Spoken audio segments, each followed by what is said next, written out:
मैं डॉक्टर सीमांत प्रियदर्शी आज प्राचीन भारतीय इतिहास जानने के साधनों पर चर्चा करूंगा, जो कि हमारे महात्मा गांधी काशी विद्यापीठ के बीए प्रथम वर्ष के पाठ्यक्रम में भी शामिल है। तो प्राचीन भारतीय इतिहास जानने के निम्नलिखित तीन महत्वपूर्ण स्रोत होते हैं। एक पुरातात्विक स्रोत, दूसरा साहित्यिक स्रोत और तीसरा विदेशी यात्रियों के विवरण। इन तीन स्रोतों से ही हम प्राचीन भारतीय इतिहास की रूपरेखा बनाते हैं और उनसे वहाँ से हमें जानकारी इतिहास की होती है। पुरातात्विक स्रोतों में प्राचीन भारत के अध्ययन के लिए जो पुरातात्विक सामग्रियाँ सर्वाधिक प्रामाणिक हैं, इसके अंतर्गत अभिलेख, सिक्के, स्मारक, भवन, मूर्तियाँ, चित्रकला आदि आते हैं। अभिलेखों में जैसे पुरातात्विक स्रोतों के अंतर्गत सर्वाधिक महत्वपूर्ण स्रोत अभिलेख हैं। तो प्राचीन भारत के अधिकतर जो अभिलेख थे वो पाषाण शिलाओं, स्तंभों, ताम्रपत्रों, दीवारों तथा प्रतिमाओं पर उत्कीर्ण हैं।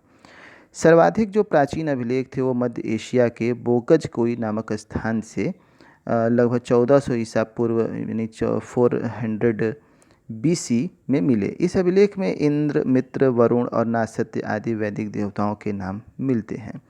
भारत में जो सबसे प्राचीन अभिलेख थे वो अशोक के हैं, जो 300 ईसा पूर्व या 300 BC के लगभग हैं। मास्की, गुर्जरा, निट्टूर एवं उदयगोलम से प्राप्त जो अभिलेख थे अशोक के, उसमें अशोक के नाम का स्पष्ट उल्लेख है। इन अभिलेखों से अशोक के धर्म और राजत्व के आदर्श पर पर्याप्त प्रकाश पड़ता है। अशोक के जो अभिलेख थे वो ज़्यादातर ब्राह्मी लिपि में लिखे गए हैं, लेकिन अन्य बहुत सारे अभिलेख हैं, जैसे कि अभिलेख जो खरोष्ठी लिपि में, यूनानी तथा अरामेक लिपियों में भी मिलते हैं हमको। अन्य बहुत सारे अभिलेख जैसे राजदूत हेलियोडोरस, उसका बेस नगर स्तंभ लेख है, गरुड़ स्तंभ लेख, जो द्वितीय शताब्दी ईसा पूर्व का है।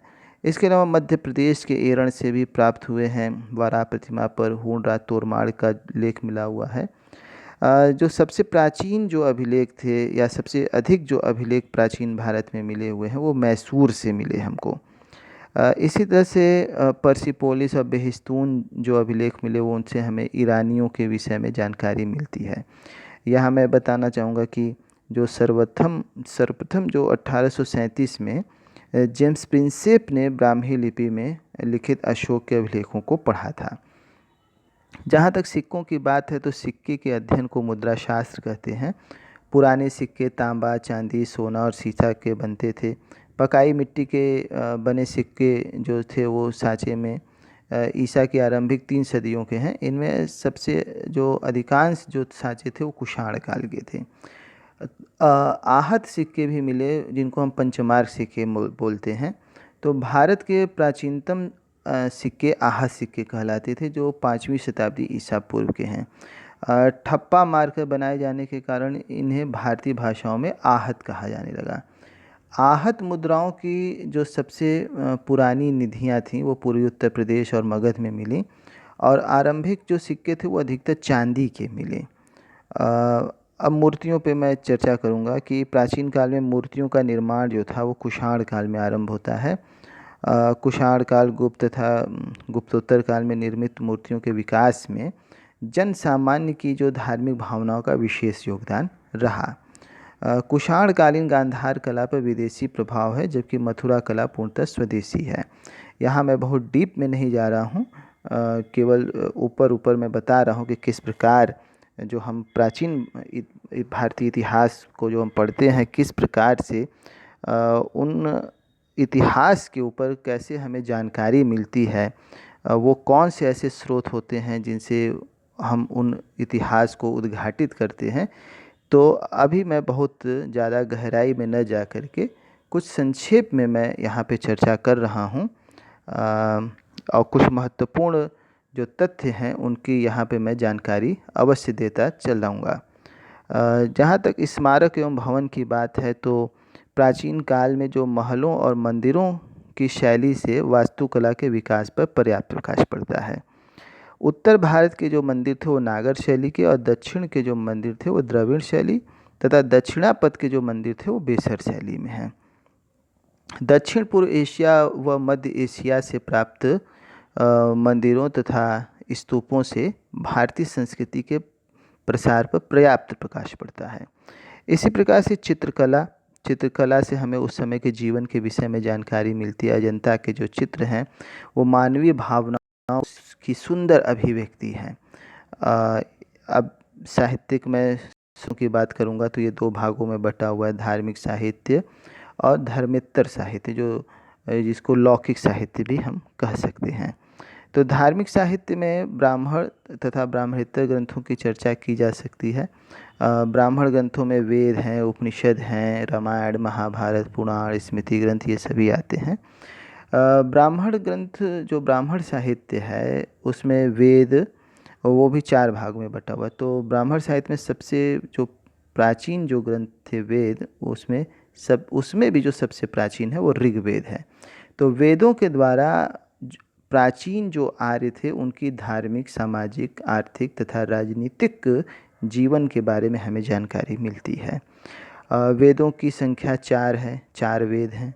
पहला ऋग्वेद, दूसरा यजुर्वेद, तीसरा सामवेद और चौथा अथर्ववेद। बस यही मैं कहूँगा कि वैदिक युग की जो सांस्कृतिक दशा के ज्ञान का एकमात्र अगर स्रोत कोई है तो वह वेद हैं। मैं चारों वेदों के अभी पूरी तरह से मैं यहाँ पे व्याख्या नहीं करूँगा। मैं जो वेदों की भी अंदर व्याख्या करने के लिए जो थे ब्राह्मण ग्रंथों की भी रचना हुई थी, क्योंकि वो पद्य में थे और इनको जो गद्य में रचना करने के लिए उनको इन रचनाओं को मतलब संहिताओं की व्याख्या में हो जाए, इसलिए गद्य में इनकी भी रचना की गई। तो वेदों के लिए तो उन जो ग्रंथ थे वह ग्रंथ ब्राह्मण ग्रंथ कहलाते थे। जैसे कि मान लीजिए कि ऋग्वेद के 2 ब्राह्मण ग्रंथ हैं, एक ऐतरेय एवं कौशिकी। इसके अलावा अन्य बहुत, ये जो चारों वेद सभी के जो है ब्राह्मण ग्रंथों की भी रचना की गई। उनके विषय बाद में डिटेल में मैं चर्चा करूंगा।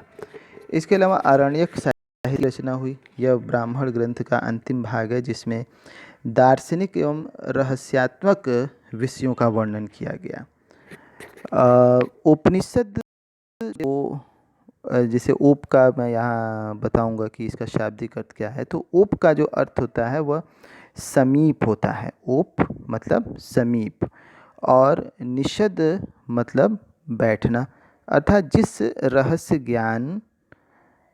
जिस रहस्य विद्या का ज्ञान गुरु के समीप बैठकर प्राप्त किया जाए उसे उपनिषद कहते हैं। तो उपनिषद आरण्यकों के पूरक एवं भारतीय दर्शन के प्रमुख स्रोत हैं। तो वैदिक साहित्य के अंतिम भाग होने के कारण इन्हें वेदांत भी कहते हैं। उपनिषद उत्तर वैदिक काल की रचनाएं हैं। इनमें हमें आर्यों के प्राचीनतम दार्शनिक विचारों का ज्ञान होता है। इसे पराविद्या या अध्यात्म विद्या भी कहते हैं। एक जरूरी कि जैसे सत्यमेव जयते जो भारत का राष्ट्रीय आदर्श वाक्य है वो मुंडको उपनिषद से लिया गया है। उपनिषदों की संख्या जो थी वो 108 मानी गई है, किंतु लेकिन 12 उपनिषद जो हैं वो प्रामाणिक हैं। नाम बस मैं कुछ कर लेता हूँ, जैसे ईश, केन, कठ, प्रश्न, मुंडक, ये सारे जो थे वो उपनिषद हैं। वेदांग जो थी इनकी संख्या 6 है। शिक्षा, कल्प, व्याकरण, निरुक्त, ज्योतिष एवं छंद, ये जो थे गद्य में सूत्र रूप में लिखे गए।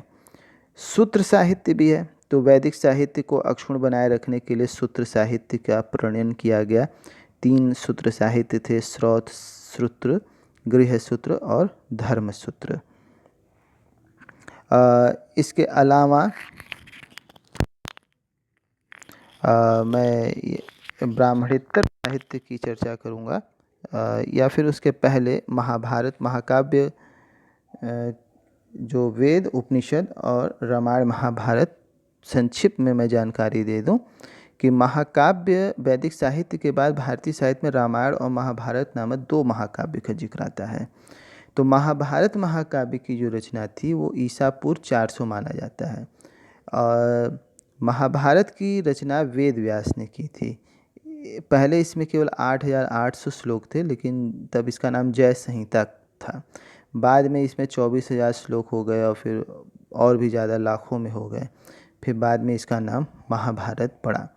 रामायण जो था वो महर्षि वाल्मीकि जी द्वारा रचित हुआ रामायण, उसमें 6000 श्लोक थे, बाद में फिर 24,000 श्लोक हो गए। तो रामायण हमारा आदि काव्य है। इसमें हमें हिंदुओं तथा यवनों और शकों के संघर्ष का भी विवरण मिलता है। पुराण जो है वो भारतीय ऐतिहासिक कथाओं का सबसे अच्छा अगर क्रमबद्ध विवरण कहीं है तो पुराणों में मिलता है। पुराणों को जो रचयिता थे वो लोमहर्ष या उनके पुत्र जो थे उग्रश्रवा माने जाते हैं। पुराणों की संख्या 18 है। ये अधिकांश जो पुराण थे वो 3री और 4थी शताब्दी ईस्वी में इनकी रचना हुई। बहुत सारे पुराण जैसे मार्कंडेय, ब्रह्मांड, वायु, विष्णु, भागवत, मत्स्य, ये पुराण जो थे वो विशेषकर चर्चित हुए। ब्राह्मणेतर साहित्य की जहाँ तक बात है, जिसको हम धर्मेतर साहित्य भी कह रहे हैं, उसमें बौद्ध साहित्य और जैन साहित्य आते हैं। तो भारतीय इतिहास के साधन के रूप में जो बौद्ध साहित्य का विशेष महत्व है। सबसे प्राचीन जो बौद्ध ग्रंथ है वो त्रिपिटक हैं। इनके नाम है सुत्त पिटक, विनय पिटक और अभिधम्भ पिटक। सुत्त पिटक जो था वो बुद्ध के धार्मिक विचारों और वचनों का संग्रह है। इसे बौद्ध धर्म का इंसाइक्लोपीडिया भी कहा जाता है। विनय पिटक जो था वो बौद्ध संघ के नियमों का उल्लेख है। अभिधम्भ पिटक बौद्ध दर्शन का विवेचन करता है, जिसमें दार्शनिक सिद्धांत हैं। तो बुद्ध की शिक्षाओं को संकलित कर इन्हें 3 भागों में बांटा गया और इन त्रिपिटकों की रचना बुद्ध के निर्वाण प्राप्त करने के बाद हुई। जातक ग्रंथ भी लिखे गए जिसमें बुद्ध के पूर्व जन्मों की कहानियाँ हैं। निकाय भी लिखे गए जिसमें बौद्ध धर्म के सिद्धांत और कहानियाँ हैं। बौद्ध ग्रंथ का एक बहुत विस्तृत इतिहास है। इस पे फिर मैं, जैसा कि मैं बार बार कह रहा हूँ कि इन सारे साहित्य पे विस्तार से चर्चा फिर अगले जब किसी उसमें हम वार्ता करेंगे तो वहाँ पर हम चर्चा की जाएगी उस व्याख्यान के अंतर्गत। लौकिक साहित्य के अंतर्गत जो थे वो ऐतिहासिक एवं अर्ध ऐतिहासिक ग्रंथों की चर्चा की जा सकती है और इसमें कुछ जीवनियाँ भी विशेष रूप से की जाती हैं। इससे राजनीतिक एवं सांस्कृतिक इतिहास की रूपरेखा स्पष्ट करने में महत्वपूर्ण सहयोग मिलता है। ऐतिहासिक रचनाओं में जैसे सर्वप्रथम हम अर्थशास्त्र का उल्लेख कर सकते हैं। अर्थशास्त्र से संभवतः भारत का पहला राजनीतिक ग्रंथ माना जाता है। इसकी रचना चंद्रगुप्त मौर्य के प्रधानमंत्री सुप्रसिद्ध राजनीतिज्ञ कौटिल्य यानी चाणक्य, जिनका नाम विष्णुगुप्त भी था, ने की थी। मौर्यकालीन इतिहास एवं राजनीति के ज्ञान के लिए अर्थशास्त्र ग्रंथ एक प्रमुख स्रोत है। यह एक महत्वपूर्ण विधि ग्रंथ है और इसमें 15 अधिकरण हैं, या जिसको हम खंड भी कह सकते हैं। ये अर्थशास्त्र का द्वितीय और तृतीय खंड जो है सर्वाधिक इसमें महत्वपूर्ण है। अर्थशास्त्र प्राचीन राजतंत्र तथा अर्थव्यवस्था के अध्ययन की सबसे महत्वपूर्ण सामग्री है। इस पे मैं विशेष फोकस कर रहा हूँ कि अर्थशास्त्र प्राचीन राजतंत्र तथा अर्थव्यवस्था के अध्ययन के लिए महत्वपूर्ण सामग्री मिलती है। इसके अलावा विशाख दत्त का मुद्रा राक्षस, सोमदेव की कथा सरित सागर, क्षेमेंद्र की बृहत कथा मंजरी, मौर्य काल की इससे भी जानकारी मिलती है। पतंजलि का महाभाष्य, कालिदास का मालविकाग्निमित्रम से शुंग काल के इतिहास पे जानकारी मिलती है।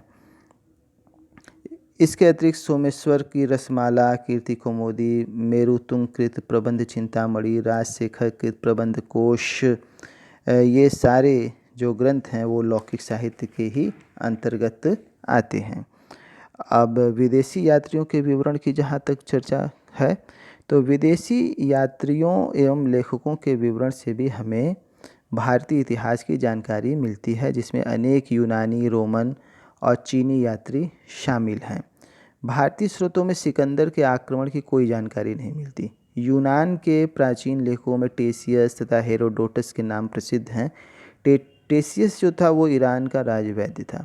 हेरोडोटस, जिसे इतिहास का पिता कहा जाता है, ने 5वीं सदी ईसा पूर्व में हिस्टोरिका नामक पुस्तक की रचना की, जिसमें भारत और फारस के संबंधों का वर्णन किया गया है। नियार्कस, आनिसिक्रिटस, अरिस्टोबुलस, ये सभी लेखक सिकंदर के समकालीन थे। सिकंदर के बाद के जो लेखक थे 3 राजदूत मेगस्थनीज, डायमेकस तथा डायनोसिस के नाम उल्लेखनीय हैं, जो यूनानी शासकों द्वारा मौर्य दरबार में भेजे गए थे। इनमें मेगास्थनीज जो था वो सर्वाधिक प्रसिद्ध था, जो सेल्यूकस निकेटर का राजदूत था। उसने चंद्रगुप्त मौर्य के दरबार में 14 साल बिताए थे। उसके द्वारा जो रचित ग्रंथि इंडिका वो मौर्य युगीन समाज एवं संस्कृति का विवरण मिलता है। तो डायमेकस सीरियन नरेश अंथियोकस का राजदूत था, जो बिंदुसार के दरबार में काफ़ी दिनों तक रहा। चीनी यात्रियों की जहाँ तक बात है, चीनी लेखकों के विवरण से भी भारतीय इतिहास पर प्रचुर प्रकाश पड़ता है। चीनी यात्री बौद्ध धर्म को मानते थे और इन यात्रियों में सबसे जो महत्वपूर्ण था वो फाहियान, वेनसोंग और इतिसिंग का आता है। फाहियान जो था वह 5वीं सदी के प्रारंभ में चंद्रगुप्त द्वितीय विक्रमादित्य के समय में भारत आया और उसने तत्कालीन सामाजिक, आर्थिक, धार्मिक स्थिति पर प्रकाश डाला। वेनसोंग जो था वो 7वीं सदी में हर्ष के शासनकाल में आया और वो भारत के में 16 साल रहा और 6 वर्ष उसने नालंदा विश्वविद्यालय में बिताए और वहाँ उसने अध्ययन किया। और उसने भारत की जो यात्रा वृत्तांत था वो सियूकी नाम से उसका जाना जाता है, जिसमें 138 देशों का विवरण मिलता है। इसके अतिरिक्त कुछ अरबी यात्री भी आए, जिसमें अरब यात्रियों तथा लेखकों के विवरण से हमें पूर्व मध्यकालीन भारत की समाज और संस्कृति की जानकारी मिलती है। अल-बरूनी, सुलेमान, अल-मसूदी ये ऐसे ही लेखक थे। अरबी लेखकों में अल-बरूनी का नाम सबसे प्रसिद्ध है और 11वीं शताब्दी में वह महमूद गजनवी के शासनकाल में आया। तहकीक-ए-हिंद अर्थात किताबुल हिंद में राजपूतकालीन समाज एवं धर्म, रीति रिवाज का इस पे जानकारी मिलती है। अल-बरूनी महमूद द्वारा बंदी बनाया गया था। बाद में उसकी योग्यता से प्रभावित होकर उसे राज ज्योतिषी के पद पर नियुक्त किया गया। और 9वीं शताब्दी में सुलेमान जो था वो पाल एवं प्रतिहार शासकों के तत्कालीन आर्थिक, राजनीतिक एवं सामाजिक दशा का वर्णन किया है। अल-मसूदी जो बगदाद का यात्री था वो राष्ट्रकूट एवं प्रतिहार शासकों के विषय में जानकारी देता है और ये 10वीं शताब्दी में भारत आया था।